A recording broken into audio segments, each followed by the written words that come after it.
deuxième élément sur lequel je voudrais apporter quelques explications ou quelques éléments, c'est l'appui, le soutien des États-Unis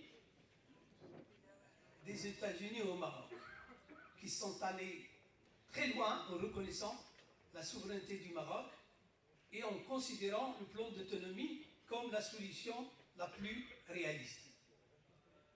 Nos ennemis et nos adversaires ont tout fait.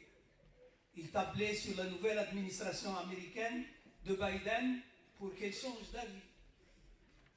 Ils ont mobilisé des moyens colossaux pour payer les lobbyistes, pour essayer d'exercer une pression sur les politiques américains pour qu'ils reviennent ou pour qu'ils revoient la position des États-Unis. Mais ils oublient des données historiques très importantes.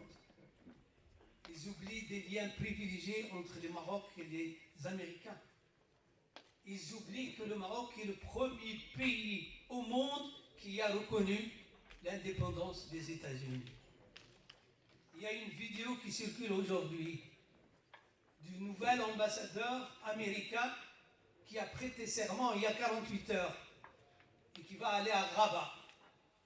J'ai vu la vidéo tout à l'heure et qui dit « Moi, je vais m'appuyer sur cette amitié historique pour essayer d'aller de l'avant. » Et les Américains n'oublieront jamais la position du Maroc qui a fait de notre pays le premier pays qui a reconnu l'indépendance de l'Amérique.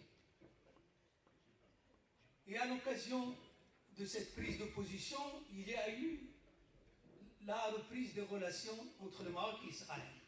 Et je voulais dire quelques messages à nos amis, notamment marocains, pour leur dire qu'il n'y a aucun lien entre les deux, contrairement à ce que certains milieux malhonnêtes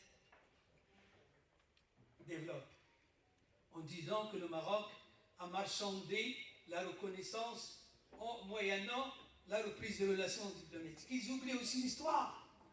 Ils oublient que les relations entre le Maroc et les Juifs d'Israël sont des relations très très fortes. Ils oublient que le Maroc a 1,5 million d'Israéliens d'origine marocaine en Israël. 1,5 million par rapport à 9 millions. Et vous faites le compte. Ils oublient que le Maroc est le seul pays musulman qui a su garder des liens très étroits avec les Juifs qui avaient quitté le pays dans des conditions que nous connaissons tous. Dans tous les pays arabes,